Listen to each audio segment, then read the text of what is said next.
Rubina. And I'm Layla. Welcome back to our channel, Elementary My Dear, where we make nutrition science easy for you to digest. Today we're talking about if you need to stop drinking milk. Make sure you hit that subscribe button so you never miss one of our videos. So this topic is especially important to you, right? Because you are lactose intolerant. Yeah, me and dairy, we have a little bit of a love-hate relationship where I love dairy foods and they hate me. Do you love dairy food? I thought you hated milk. I do hate milk. I honestly, the thought of drinking a glass of milk disgusts me. Oh, really? I remember in one of my summer jobs years ago, there was a woman that I worked with. She had this theory that people who drank milk, the higher the fat percentage of milk that you drink, the closer you are to your mom. It was just a theory that she had.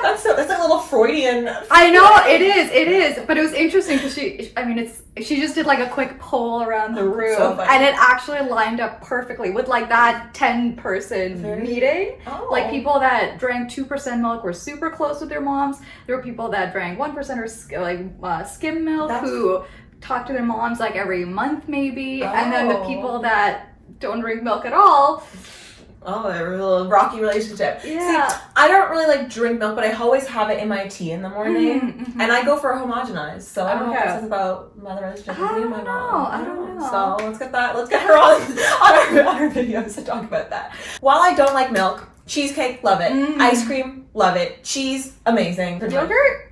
I like yogurt. Yeah. Again, yogurt to me, it's not good enough to justify the symptoms. Yes. Fair enough. Also, it depends on who I'm hanging out with as well, because as much as it's a punishment for me, it's also a punishment for those around me. It's interesting because I think a lot of us grew up being kind of constantly told that milk was a very necessary part of our diets, especially when it comes to bone health and growth and development and all of that stuff. And a lot of schools have milk programs as a result. I think maybe, when was it, 2019, when the new Canada Food Guide came out and they removed that as a whole separate food group. That rocked people's world. Yeah, that rocked the boat, especially the dairy farmers in Canada. The aggressive marketing that they turned to during that period of time was interesting. Even till now, though, before you used to see their commercials here and there, whatever, but now every bus stop I see is Dairy Farmers of Canada, and they've kind of changed, I think, the skew from less you need this to be strong and healthy to be look at your local dairy farmer. What a nice guy. I remember maybe 2 years ago, the marketing at Union Station was really aggressive. It was full walls and pillars with their posters and their images, and they were going at it with the angle of protein content, which actually was maybe a smart move on their part because people love their protein. Honestly, yeah, they're very good at their marketing. Especially because I think a lot of the plant-based alternatives, that is kind of the downside with the downside, the protein content. Shall we jump into things? Yes, absolutely. All right. We'll talk about a little history first. Yes. Why did we even start drinking the milk of another mammal? We started drinking milk with the advent of agriculture. So that was around the agricultural revolution. Agricultural revolution around 10,000-ish years ago. And so I guess if animals are in the wild, it's kind of hard to milk them, but once you're able to keep them in captivity, you got milk and the animals are having babies and they're producing milk and you got milk now. Most of the time when we think of drinking milk, we think of Europe, and but there's actually cultures all over the world who started drinking milk kind of independently all around the same time when this agriculture was happening. So actually one of the first places that this happened was in the Middle East, also in various locations in Africa, and then also in Europe. And when they first started drinking milk, they were mostly eating fermented products like cheeses and yogurts and stuff, and they ferment the milk inside of they take the stomach out of something and ferment it in there. So fascinating, the things that humans do. We're very creative creatures. We're resourceful, I guess. But when people started drinking the milk pure, they had some problems. Cue lactose intolerance. Lactose intolerance, it actually gets used as an argument by pro-vegans a lot. The argument that, our bodies aren't meant to drink milk past a certain age because that most people on the planet are actually lactose intolerant. And basically what that means is that we don't have the enzymes necessary to break down a particular sugar in milk, which is lactose. You know, not to cue biochem flashbacks all over again. Every video thing. But lactose is a simple sugar made up of two monosaccharides, glucose and galactose. Lactase is the enzyme that breaks down the sugar lactose, which is in milk, and then we can absorb it into our bodies. But if you don't have enough lactase, basically the lactose kind of goes through our digestive system undigested. Gas, bloating, diarrhea, upset stomach. I've heard of people vomiting, and I can't really think of the mechanism from that, but I've heard of people who have like because it's further down the GI tract, right? But maybe like the bloating. I've heard people say that they get like maybe the nausea as well, though, because I find like when I have like really bad lactose issues, I feel very nauseous and like bloated. And believe it or not, I mean, it's estimated that between 60 to 75% of the world is actually lactose intolerant. And you made a really good point when we were chatting earlier that lactose intolerance is kind of seen as like the defect or like a disorder or a problem, but really that's actually the norm. And that's because, you know, as human beings, and actually all mammals, we produce milk when we have our offspring, and you feed your offspring using that milk, and it just naturally happens that your body thinks that it will not need those lactase enzymes anymore, so it stops making them. And we kind of had to develop this ability to have something called lactase persistence. So let's be having the persistent trait of producing lactose into adulthood, which is a mutation. It's like not the norm, as Romina just said. Yeah, and it's a mutation that only like a quarter of the world's population is blessed with, if you want to view it that way.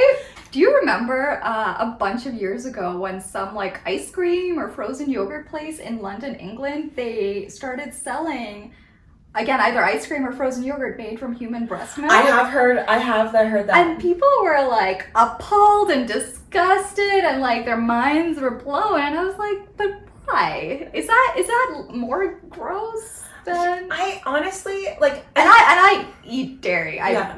But I mean, really, like... I think it's pasteurized. Like, I think people think of it as like cannibalism, but it's like not. Really? Who says that? Because it's like I don't know. I just heard people be like, yeah, it's kind of like cannibalism because it's like a human thing. But I've never heard that as an argument. I've just heard people being kind of grossed out by it. Yeah. I also I think people have this idea that like cows just like naturally just produce milk, and so, you know, it's like meant to be food. It's meant to be food, but like cows only produce milk when they're pregnant and then give birth as well. You know, we see like goat milk in the store and like sheep's milk, but I feel like people would have similar reactions to like horse milk? Horse milk. I feel like, you know, honestly, just the word horse milk makes me want to recoil for some strange reason, even though it's the same thing. I mean, it's all about socialization, right? Exactly. Like what we're exposed to and what we think is normal or acceptable. Comment below if you would try human breast milk or how about horse milk. If I ever have a child of my own, I would definitely drink my own breast milk.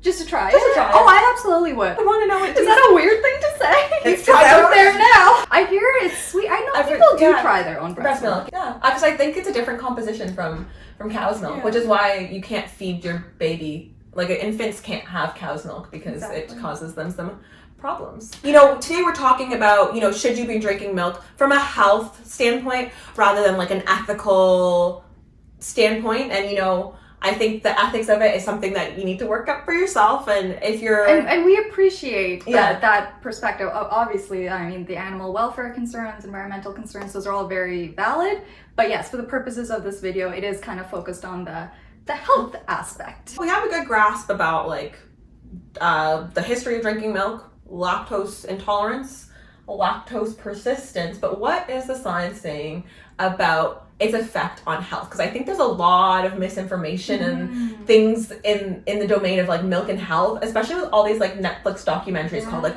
What the Health? Dairy's gonna give you cancer and give you heart disease and like X, Y, and Z. Yeah, let's talk about cancer. And it's interesting. I mean, the research is kind of weird, right? It's different depending on the type of cancer, and that's very interesting to me. For example, with postmenopausal breast cancer or premenopausal breast cancer, it seems to have a protective effect. Also with colorectal cancer, we see quite a strong protective effect in the research as well. But when we look at other cancers like prostate cancer and bladder cancer, there is some evidence to suggest that it actually has a slight negative impact in terms of it can increase the risk of getting prostate or bladder cancer. And this is not to say that if you're drinking milk, oh my God, you need to stop right now because you're going to get prostate cancer. When they do these studies, we see like a slight increase, but it's a slight increase in the slight chance that you would get prostate cancer to begin with. I think the way the research studies are done too, it's almost impossible. I think it is impossible to account for all the confounding variables. So again, because they're like cohort studies or case control studies, they're not experiments. So we really can't assume any causality there. I think there's just so many variables at play. Like for example, people that consume more dairy probably consume more meat and other types of products as well. So I think the takeaway here is whether you are consuming dairy or not consuming dairy, I don't think that you necessarily need to change your habits for the sake of cancer. With these studies, as you mentioned, there's the benefit for protecting against colorectal cancer, but then the negative of being a detriment to prostate cancer and like increasing your risk of prostate cancer. So it's really like, how do we balance those two things out? So, you know, I don't think anyone should really be out here completely changing their milk consumption. If it's something you really, really like or something you're not drinking at all for the risk of cancer. Aside from cancer, I think milk and dairy in general is very much promoted in the context of bone health. And, you know, there is a bunch of research on that, especially in postmenopausal women, because after menopause, you know, your estrogen levels do drop, and estrogen is actually very protective for bone health. So studies that have been done in this population seems to show a protective effect with milk and dairy consumption, and more that it slows down the loss of our bone mineral density. If you are a postmenopausal woman, it might be something that you might consider adding more of to your diet, so milk or dairy products. And I think most of the studies it was milk or yogurt that were used. But the reason that we see these benefits are because of the high amounts of calcium. And you know, we were discussing this earlier, milk is one of the main sources of calcium within our diet in like North America and Europe.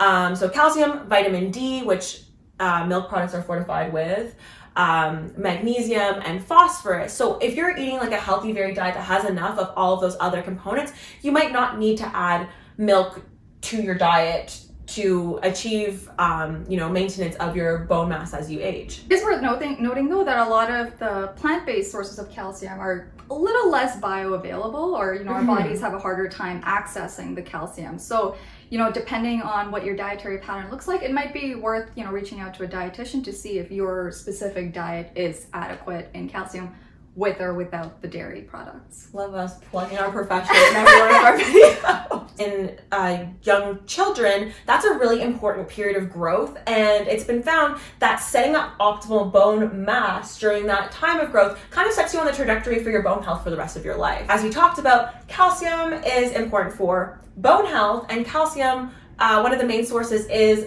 dairy products. So, you know, in studies, it's shown that milk and calcium supplementation or getting adequate calcium are both beneficial for bone health in that age group. Shall we move on to cardiovascular disease? Let's.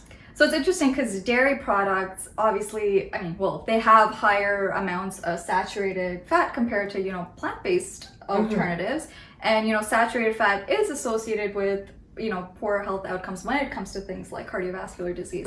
So it's interesting because with something like milk and dairy, we actually don't see that association that you would expect. Total dairy intake, milk intake, and yogurt intake is actually associated with lower risk of death from cardiovascular disease or some other major outcome from cardiovascular disease.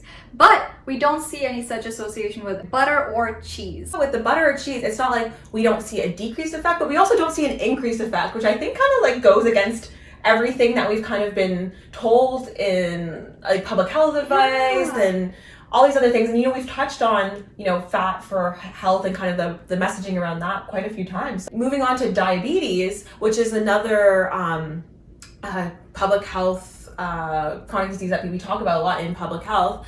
And again, saturated fat was something that was explored for diabetes, and it's actually found that total dairy and yogurt both had protective effects on the risk of diabetes incidence, so the risk of getting diabetes, which is pretty cool and kind of against what we've been talking about for so long. It's important to note that all of these studies are cohort studies, so they're just like when they follow a group of people and see who gets diabetes and who doesn't. So next, let's talk about acne. And I know this is something that's near and dear to your heart. Yes, I definitely have struggled with acne throughout my whole teenage life to like literally now, to literally this very day. And I think like growing up, like my mom was always like, oh, you gotta watch what you eat, for your acne. But there's always this messaging, I don't know if you ever heard this, of like, oh, your diet doesn't affect acne, blah, blah, blah, blah.